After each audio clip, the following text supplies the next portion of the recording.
Pocas empresas en la historia de la tecnología pueden decir que han sobrevivido 5 décadas, múltiples crisis, y aún así, reinventarse hasta ser protagonistas de la mayor revolución actual, la inteligencia artificial. Hoy todo el mundo habla de Oracle. Sus acciones acaban de dispararse más de un 30%, el mayor salto en décadas, gracias a contratos multimillonarios en la nube y la inteligencia artificial. Pero pocos recuerdan de dónde viene esta compañía. Oracle no nació en Silicon Valley con glamour ni buscaba ser popular entre jóvenes. Nació en 1977 en una oficina pequeña con un objetivo mucho más simple: construir software de bases de datos. Y lo que parecía un producto aburrido, terminó transformándola en un imperio tecnológico. Esta es la historia de Oracle, el gigante que muchos daban por muerto, y que hoy podría convertirse en el rey de la inteligencia artificial. Vas a descubrir cómo 3 ingenieros crearon Oracle en los 70s inspirados en un proyecto secreto de la CIA. Cómo la empresa se convirtió en líder mundial en bases de datos y software empresarial. Los momentos de auge, sus guerras contra Microsoft, IBM y SAP. Las veces que estuvo contra las cuerdas y casi se hunde. Su transformación hacia la nube. Sus contratos históricos con OpenAI y Meta. Y el boom que la catapultó de nuevo a la cima. Y al final te vas a preguntar, ¿será Oracle el futuro emperador de la IA o es solo un gigante viejo disfrazado de nuevo? Para entender el nacimiento de Oracle, hay que viajar a finales de los 70. Las computadoras eran gigantescas, del tamaño de un cuarto, y las empresas las usaban solo para procesos contables o militares. Internet aún no existía como lo conocemos. Apenas era un proyecto universitario llamado ARPANET, financiado por el Departamento de Defensa de EU. IBM dominaba la industria. Si hablabas de software o hardware empresarial, IBM era sinónimo de poder. En este contexto aparece un pequeño grupo de ingenieros con una visión diferente, que la información digital no solo debía almacenarse, sino organizarse y ser accesible.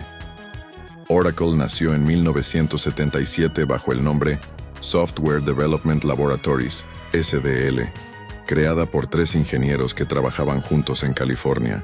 Larry Ellison, joven ambicioso, rebelde y con una visión agresiva.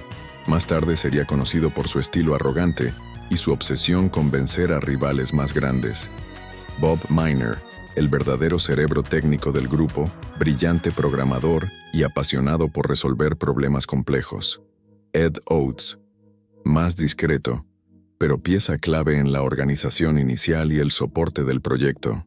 Lo que los unía era una mezcla de talento, hambre de éxito y, sobre todo, la convicción de que podían competir con gigantes como IBM.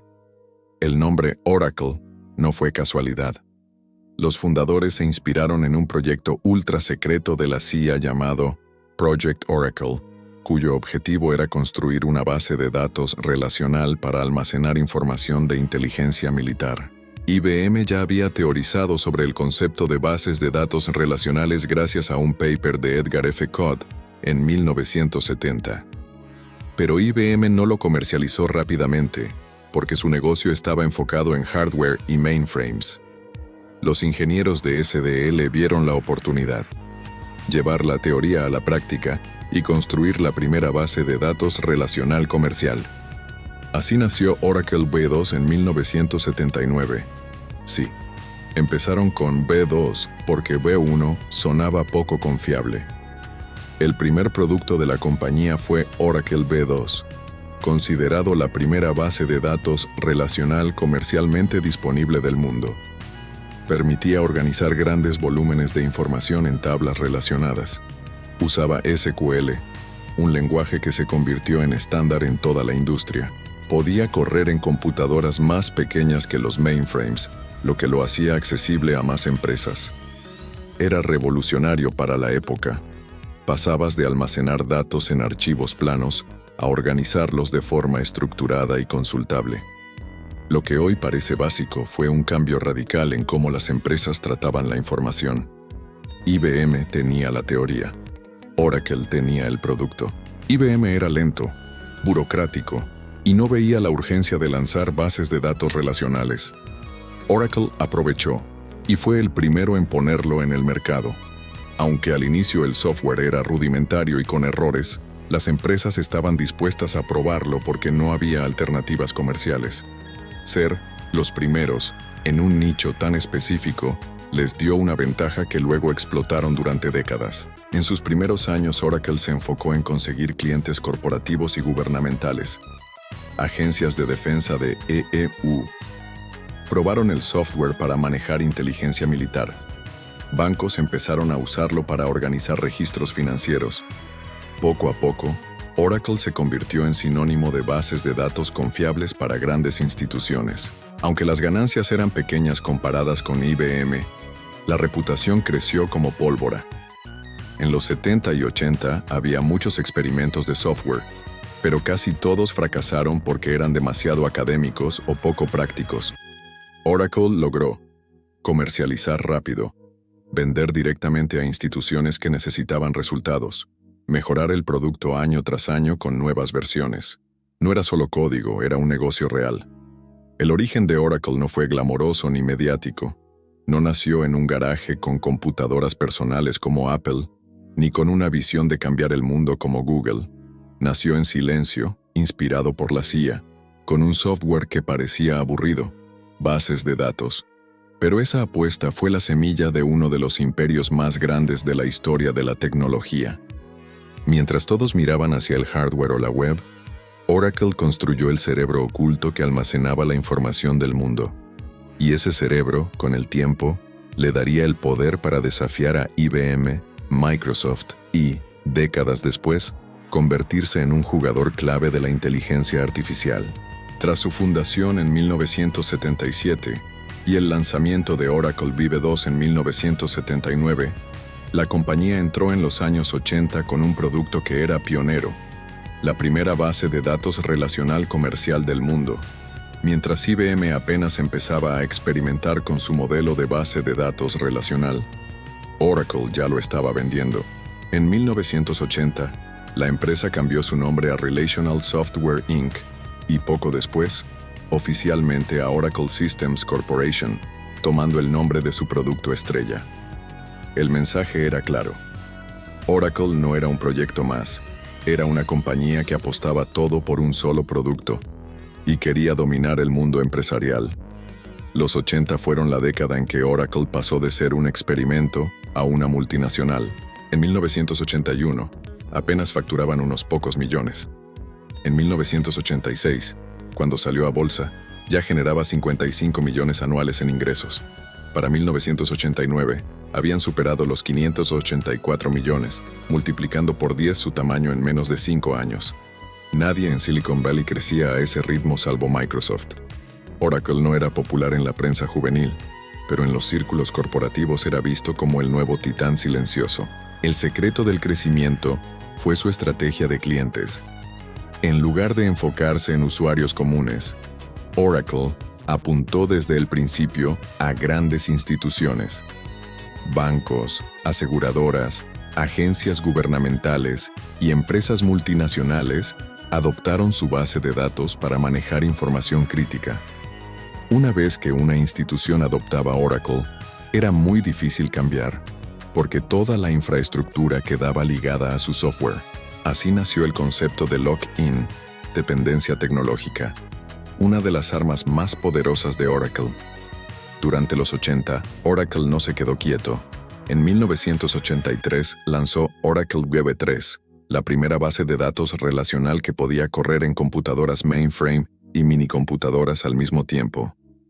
En 1984 llegó Oracle V4, con soporte para transacciones, algo vital para la banca. En 1988 lanzaron Oracle V6, que introdujo mejoras en rendimiento y soporte para grandes cantidades de usuarios concurrentes. Mientras otros ofrecían productos limitados, Oracle avanzaba versión tras versión, consolidándose como líder tecnológico. IBM seguía siendo el gigante dominante en hardware y software, pero Oracle aprovechó su lentitud. IBM ofrecía DB2, su base de datos relacional, pero solo funcionaba en hardware IBM. Oracle, en cambio, Era agnóstico de hardware. Funcionaba en equipos de distintas marcas. Esto le dio una ventaja clave. Las empresas no tenían que casarse con IBM para tener una base de datos potente. Además, aparecieron rivales como Sybase, que innovaban con arquitecturas cliente-servidor. Pero Oracle usó su músculo de ventas para no perder mercado. Era la primera vez que alguien lograba desafiar seriamente el monopolio de IBM.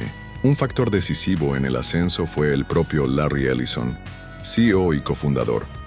Con un estilo agresivo, competitivo y arrogante, Ellison se convirtió en la cara de Oracle.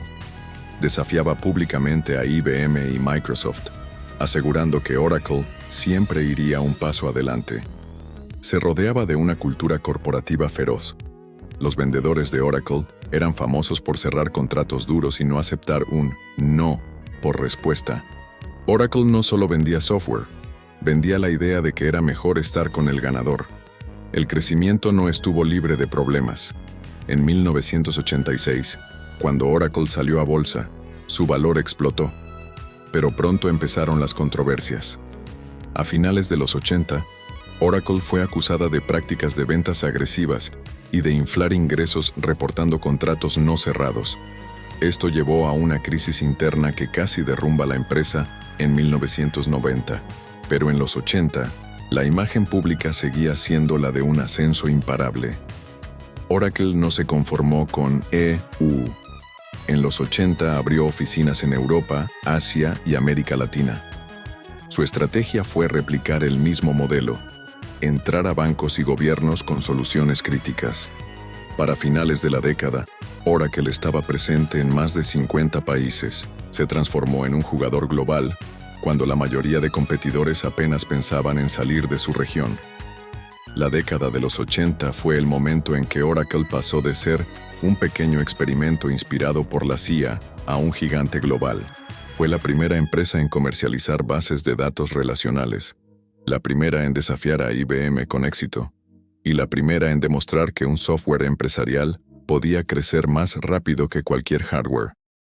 Pero detrás del crecimiento explosivo, ya se escondían señales de riesgo, prácticas agresivas, arrogancia empresarial y una cultura que empujaba los límites de lo legal. Los 80 coronaron a Oracle como el nuevo titán de los datos. Pero los 90 pondrían a prueba si ese imperio podía sostenerse o se derrumbaría bajo su propio peso. Los años 90 fueron una década de cambio radical en la industria tecnológica. La llegada de las PCs personales cada vez más potentes y accesibles transformó el panorama. Microsoft dominaba los escritorios con Windows y Office. IBM, aunque seguía siendo fuerte en hardware, perdía el control sobre el software.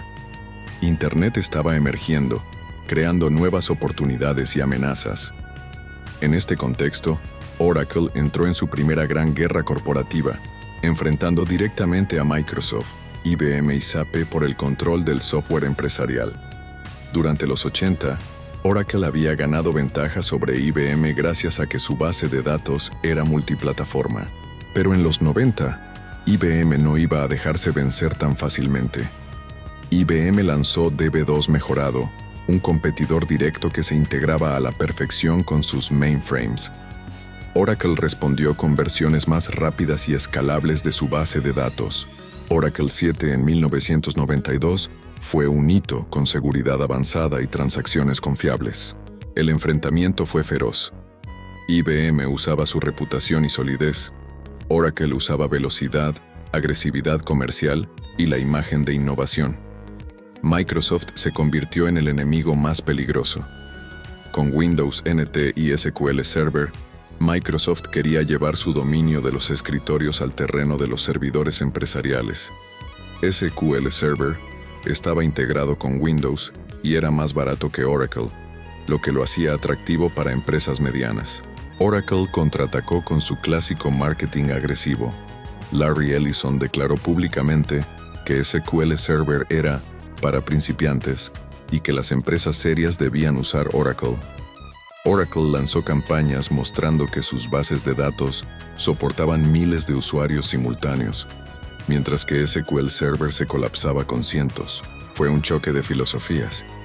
Microsoft apostaba por la democratización del software empresarial, mientras Oracle defendía la élite corporativa. En los 90, otro rival emergió con fuerza: SAP, la empresa alemana que desarrollaba software ERP, Enterprise Resource Planning. SAP ofrecía soluciones integradas para manejar finanzas, logística, recursos humanos y más. Oracle, que hasta entonces era principalmente una empresa de bases de datos, decidió expandirse al middleware y aplicaciones empresariales para competir directamente. La tensión fue inmediata. Oracle acusaba a SAP de depender de sus bases de datos. SAP contraatacaba mostrando que sus aplicaciones eran más completas y fáciles de implementar. Esta rivalidad marcaría el inicio de una batalla que aún hoy sigue viva en el terreno de los sistemas empresariales. En medio de estas guerras, Larry Ellison se convirtió en uno de los CEOs más polémicos de la industria. No dudaba en atacar públicamente a Bill Gates, Microsoft, o a ejecutivos de IBM y SAP. Hacía declaraciones explosivas como cuando aseguró que Oracle será más grande que Microsoft en software empresarial.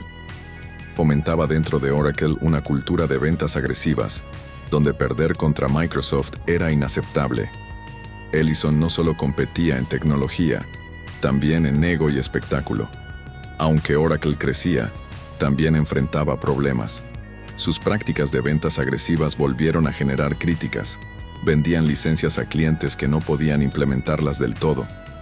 A finales de los 90, algunos proyectos fallidos afectaron su reputación. Sin embargo, los ingresos seguían aumentando. En 1990, facturaban 1.000 millones. En 2000, ya superaban los 10.000 millones. Oracle jugaba al límite. Éxito financiero enorme, pero con riesgos de desgaste interno y desconfianza de clientes. Los 90 también fueron la década en que Oracle abrazó el Internet. Fue una de las primeras en promover la idea de la Internet Computing, diciendo que las aplicaciones no vivirían en escritorios, sino en servidores conectados a la red. Oracle impulsó el concepto de Thin Client, clientes livianos, anticipando lo que hoy conocemos como Cloud Computing. Aunque el mundo no estaba listo para esa visión, marcó la pauta de hacia dónde se movería la industria. En este aspecto, Oracle estaba adelantada a su tiempo, aunque no pudo capitalizarlo por completo hasta décadas después. Los años 90 fueron una década de guerras abiertas para Oracle. Se enfrentó a IBM en bases de datos, a Microsoft en servidores y a SAP en software empresarial. Y aunque no ganó todas las batallas, logró algo más importante: sobrevivir y crecer hasta convertirse en un gigante global con ingresos de miles de millones. Larry Ellison, con su estilo agresivo, convirtió a Oracle en sinónimo de ambición y arrogancia, pero también en uno de los pocos rivales capaces de mirar de frente a Microsoft e IBM. Los 90 coronaron a Oracle como un gladiador del software, pero también dejaron cicatrices que marcarían su cultura empresarial. El nuevo milenio pondría a prueba si este gladiador podía reinventarse en la era de Internet y la nube, o si quedaría como un recuerdo de la vieja guardia. A finales de los 90 y principios de los 2000, la industria tecnológica vivió un terremoto. La burbuja.com estalló en el 2000, y miles de startups desaparecieron. Microsoft dominaba los escritorios, pero estaba enredado en juicios antimonopolio. IBM buscaba reinventarse como empresa de servicios, y aparecían nuevos jugadores. Salesforce, con su modelo de software en la nube, SaaS, y Google, que cambiaba la forma en que se usaba Internet.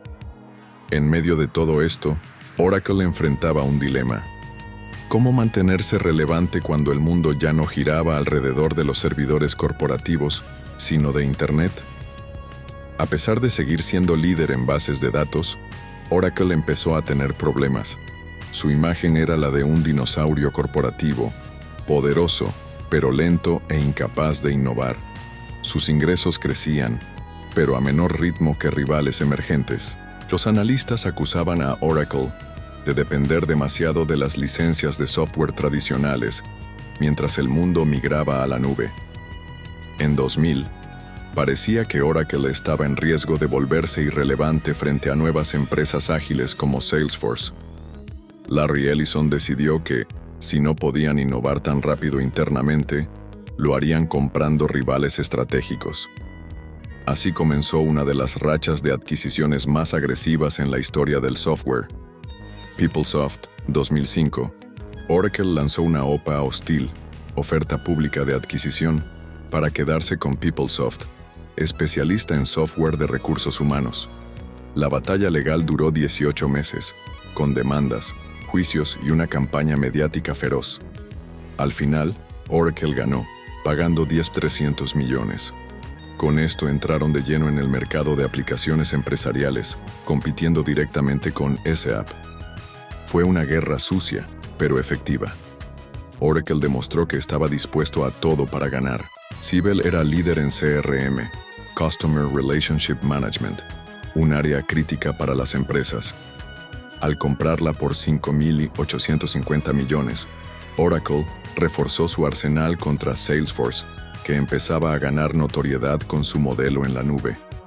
Oracle se blindaba contra rivales que le robaban clientes en segmentos clave. Con la compra de BEA por $8.500 millones, Oracle entró al terreno de middleware y servidores de aplicaciones, reforzando su portafolio técnico. Era un paso para que Oracle no solo controlara bases de datos y aplicaciones, sino también la capa intermedia de software que conectaba todo. La más polémica de todas. Oracle adquirió Sun por $7.400 millones. Sun era dueña de Java, uno de los lenguajes de programación más usados en el mundo, y de MySQL, la base de datos open source más popular. Esto generó miedo en la comunidad de software libre, que temía que Oracle matara MySQL para proteger su propio negocio de bases de datos. La jugada fue vista como brillante y temible al mismo tiempo. Oracle controlaba ahora tanto el software empresarial como una parte del ADN de Internet, Java. Durante los 2000, Ellison reforzó su imagen de CEO implacable. Decía abiertamente que prefería devorar a los competidores antes que dejarlos crecer. Justificaba las adquisiciones diciendo, ¿por qué reinventar la rueda si podemos comprar al que ya la inventó? Se convirtió en una de las figuras más polémicas de la industria, amado por sus inversores y odiado por muchos rivales. Mientras Bill Gates se retiraba y Steve Jobs resucitaba Apple, Larry Ellison era el villano de la película. Un magnate que jugaba sucio, pero siempre conseguía lo que quería. Las adquisiciones funcionaron. Oracle se convirtió en una suite empresarial completa, capaz de competir de tú a tú con SAP. Sus ingresos se dispararon, de $10.000 millones en 2000 a más de $35.000 millones en 2010. Consolidó su posición como la segunda empresa de software más grande del mundo, solo detrás de Microsoft.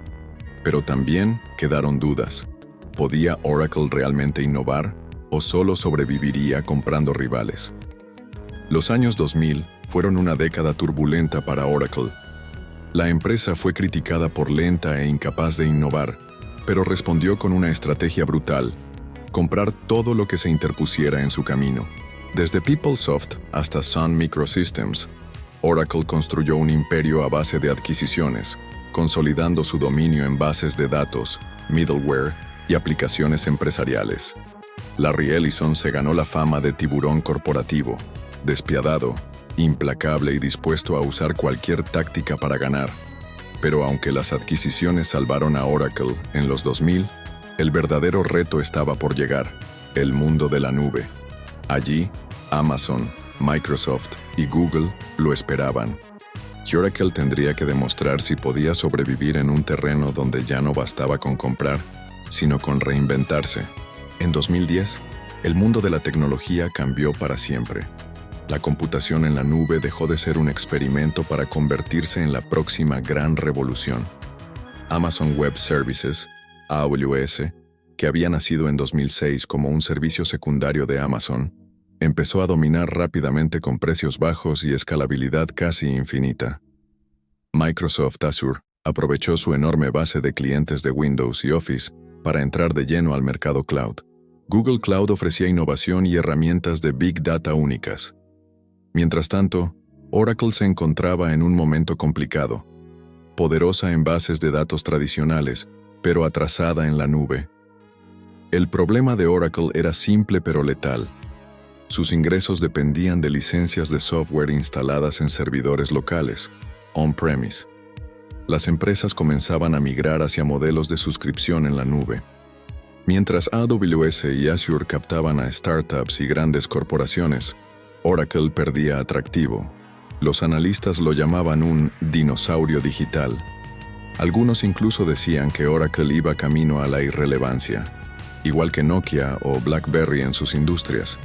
El mercado ya no quería vender discos de software, quería servicios bajo demanda. Larry Ellison, siempre polémico, al principio ridiculizó la nube. En 2008 dijo, «La nube no es más que la moda del momento. Es solo computación, pero en Internet». Pero pronto entendió que no era moda, sino el futuro. En 2012, Oracle empezó a usar el término cloud en todos sus anuncios, aunque sus servicios eran limitados y poco competitivos frente a AWS o Azure. La ironía, Ellison pasó de criticar la nube a apostar todo por ella. En 2016, Oracle lanzó Oracle Cloud Infrastructure, OCI, su intento serio de competir contra AWS, Azure y Google. OCI se enfocó en clientes corporativos grandes, ofreciendo seguridad, rendimiento y compatibilidad con software crítico. A diferencia de AWS, que atraía a startups, Oracle buscaba a bancos, gobiernos y empresas que ya usaban sus bases de datos. No intentaron ser para todos, sino ser el proveedor de confianza de las instituciones que no podían arriesgarse a fallos. Oracle no se quedó de brazos cruzados. Durante la década, compró empresas para reforzar su nube. NetSuite, 2016 por 9.300 millones, pionero en ERP en la nube, lo que les permitió ofrecer software empresarial como servicio, SaaS. Datalogics y BlueKai, enfocadas en Big Data y marketing digital. DIN, especialista en gestión de tráfico de Internet, DNS. Estas compras buscaban llenar los huecos frente a Amazon y Microsoft. Aún con estas adquisiciones, Oracle estaba lejos del podio. En 2017, AWS tenía más del 40% del mercado cloud. Azure crecía a doble dígito cada año. Google Cloud, aunque más pequeño, innovaba en inteligencia artificial y datos. Oracle apenas alcanzaba entre el 2-3% del mercado global. La pregunta era si Oracle sobreviviría a esta nueva guerra o si quedaría relegado a un nicho pequeño.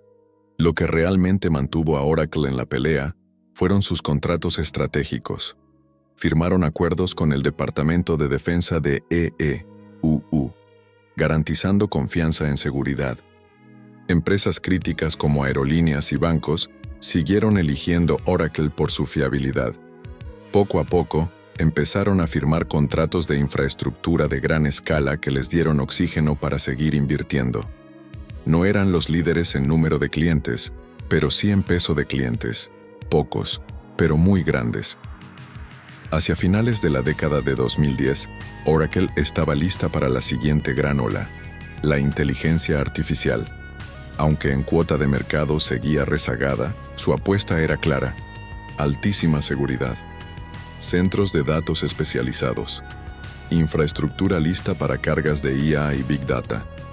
Sin saberlo, Oracle estaba preparando el terreno para su boom en la década siguiente.